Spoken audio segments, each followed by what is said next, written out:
जो री एग्जाम की मांग है बच्चों की, ये एकदम जायज़ है। इसमें हजारों करोड़ की संलिप्तता है। हम तो सरकार से मांग करेंगे कि इसमें ईडी से जांच करा ले या सीबीआई से जांच करा ले।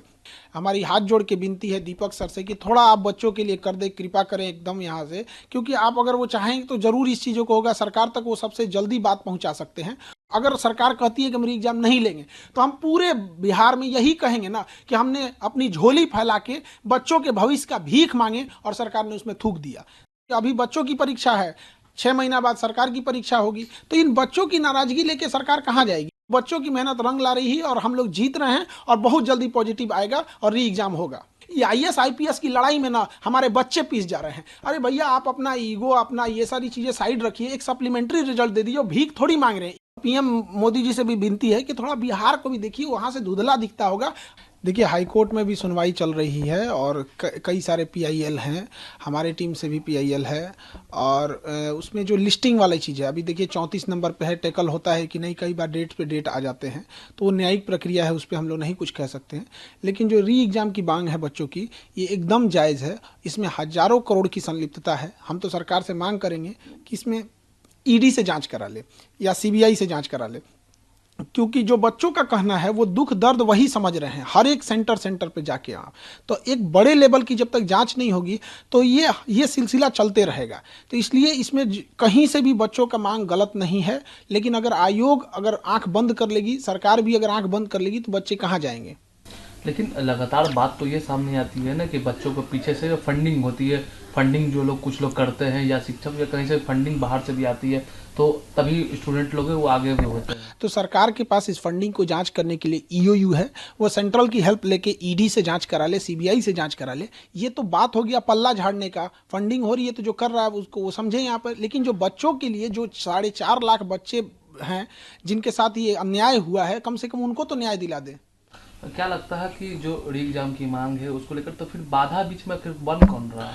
देखिए, इसमें कई तरह की चीज़ें हो गई यहाँ पर, लेकिन हम इतना ज़रूर कहेंगे कि हमारी हाथ जोड़ के विनती है दीपक सर से कि थोड़ा आप बच्चों के लिए कर दे, कृपा करें एकदम यहाँ से, क्योंकि आप अगर वो चाहेंगे तो ज़रूर इस चीज़ों को होगा। सरकार तक वो सबसे जल्दी बात पहुँचा सकते हैं और वो कोऑर्डिनेट भी अच्छे से कर सकते हैं। लेकिन अगर एक हो गया कि उनसे आदमी जीवन भर में कभी उनसे कहाँ कुछ बोला है, कोई विद्यार्थी उनसे क्या किया है, लेकिन एक विद्यार्थी की ओर से भी हम कह रहे हैं कि दीपक जो सर से अभी हाथ जोड़ के विनती है कि अगर इन बच्चों का अगर वो री एग्जाम करा देते हैं तो एक तरह से उनको लिए हमेशा ज़िंदगी भर बच्चे उन्हें भी याद रखेंगे।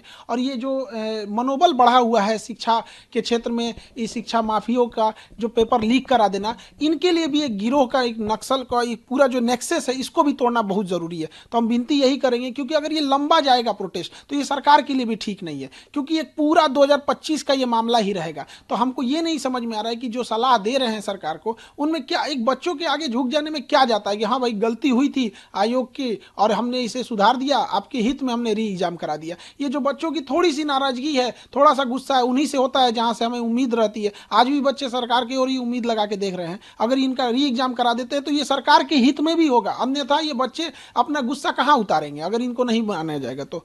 ये चुनावी साल भी है, तो कब आगे की स्ट्रेटेजी क्या होगी?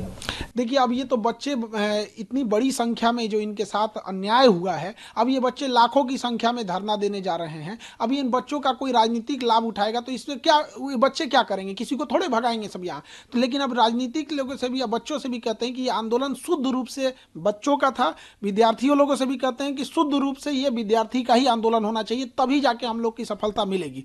क्योंकि डायरेक्ट जो अगर देखेंगे स्टेक होल्डर तो बच्चे हैं, इनडायरेक्टली हम लोग हैं, क्योंकि हम लोग उन्हें पढ़ाते हैं। उनके साथ अन्याय होता है तो हम लोग उनकी आवाज़ बन के एक संगठित कर देते हैं, लेकिन इसका डायरेक्ट स्टेक होल्डर वो बच्चे ही हैं।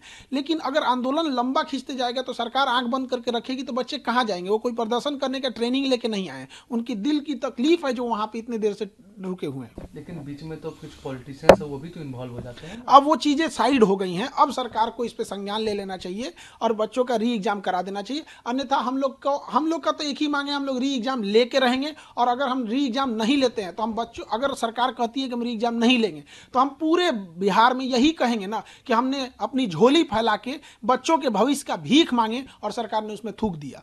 यही कहेंगे हम, अगर नहीं री एग्जाम होगा तो। आयोग है, अब सरकार नहीं मानती तो अब आगे आप लोग?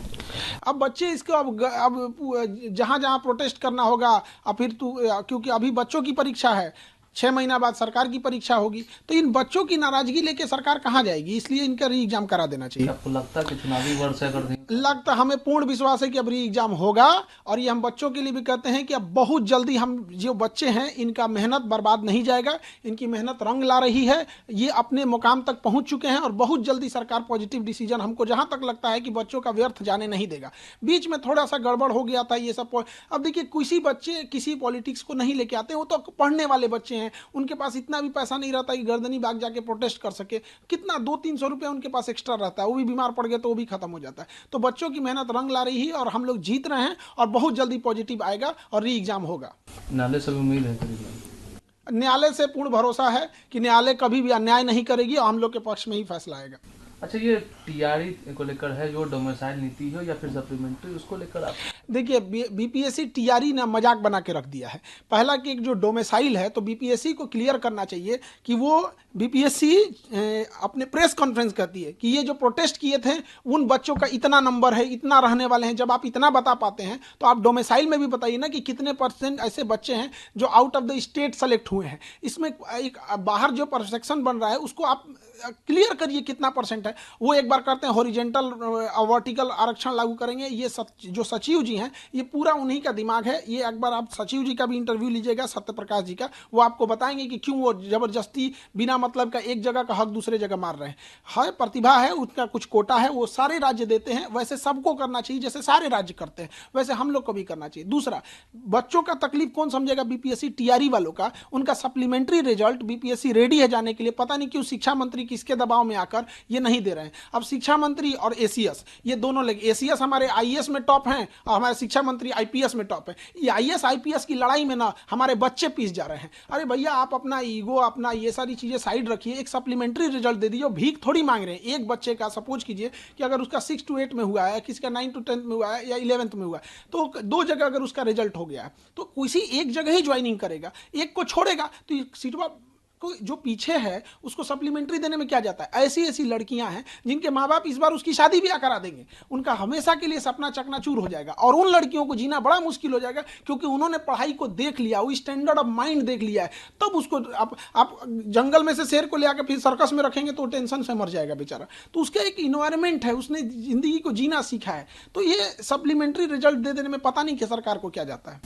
अच्छा, ये अंतिम सवाल है, ये पीएम है वो परीक्षा पर चर्चा कर रहे हैं? देखिए, पीएम हमारी परीक्षा पर चर्चा कर रहे हैं, ये उनका बहुत सराहनीय प्रश्न है, लेकिन पीएम साहब बैठते हैं दिल्ली में और वहां से हमारा बिहार बड़ा धुंधला दिखता है। हम परीक्षा पे चर्चा करके और परीक्षा देके क्या करेंगे कि यहाँ सीटें बेच दिया जाए, परीक्षा ही में ही धांधली करा दिया जाए। हम लोग तो कह रहे हैं कि भैया री एग्जाम ले लो। तो पीएम मोदी जी से भी विनती है कि थोड़ा बिहार को भी देखिए, वहां से धुंधला दिखता होगा, अपने ही जांच करा लीजिए। यदि हम कह रहे हैं कि जांच अगर बड़े लेवल की जांच करेगी, सीबीआई, ईडी, अगर इस सब बड़े लेवल की जांच होगी तो जरूर इस चीज का पूरा भंडा फूट जाएगा और एक पूरा नेक्सस सामने बाहर आ जाएगा कि कौन इसमें संलिप्त है। जो भी विद्यार्थी है, जो भी शिक्षक है, अब वो हम सबको पता है कि इसमें धांधली हुई है, तभी हम लोग इतने बुलंद आवाज में कहते हैं सीबीआई जांच करो। वरना कोई कहे कि जो लोग संलिप्त हैं या सरकार से ही कहते हैं कि आप क्यों इस चीज को एक ईगो पे लेके बैठे हैं। बच्चे हैं, आप ही के बच्चे हैं यहाँ, तो मान लीजिए इस चीज को री एग्जाम करा लीजिए, उन्हीं के लिए अच्छा रहेगा ये चीज। अमर उजाला जीवांजलि के सारथी की मदद लें और महाकुंभ में स्नान जरूर करें।